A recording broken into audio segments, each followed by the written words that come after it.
2 games in, 6 points. Group D won. The United States men's national team topped the group stage at the 2026 World Cup, beat Paraguay 4-1, beat Australia 2-0 without their best player. And they did it in a way that surprised people who've been watching this team for years. Like a team that actually believes it belongs here. For a country that spent decades treating soccer as a participation sport, that is not a small thing. The question now is simple. How far can they actually go? The Paraguay game told us one thing. Against Paraguay, the U.S. came out flying. Faloran Balogun scored twice, Gio Reyna added a late third, and the 4-1 scoreline looked comfortable almost from the start. Good results, great atmosphere, everyone's excited.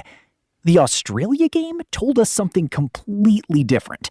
Against Australia, Christian Pulisic, the best player on this team, the guy who plays for AC Milan, didn't start due to a calf injury.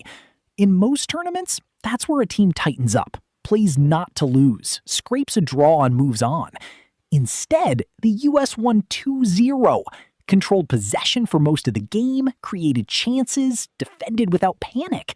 A team that can win without its best player can do much more.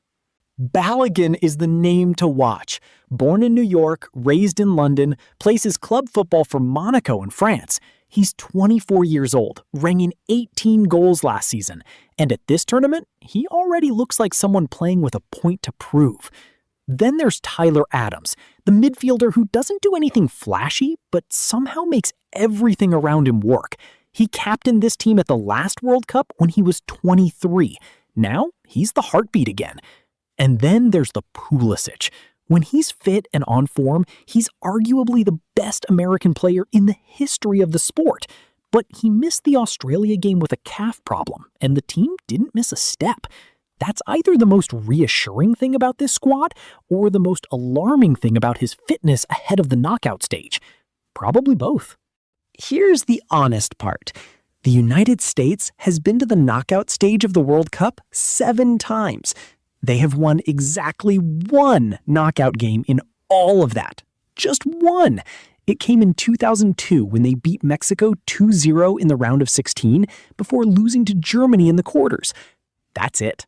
Every other knockout appearance ended in elimination at the first hurdle. So when people talk about the US going deep at this tournament, they're talking about breaking a pattern that has held for over 20 years. The round of 32 on July 1 at Levi Stadium isn't just the next game. It's the first real test of whether this team is genuinely different from every American squad that came before it, or whether the group stage form just flattered them.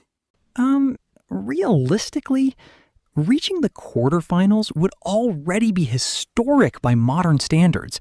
Going further would be the biggest moment in American soccer since the sport started being taken seriously here.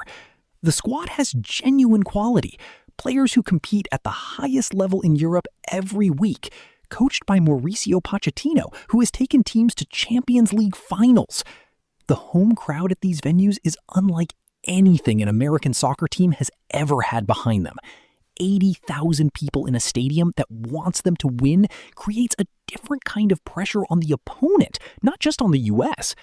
But knockout football is cruel and completely indifferent to narratives. The bracket doesn't care that this is a home tournament. It doesn't care about Balogun's form or Pulisic's fitness or what happened against Paraguay. One bad game and it's over. That's what makes the next few weeks genuinely worth watching.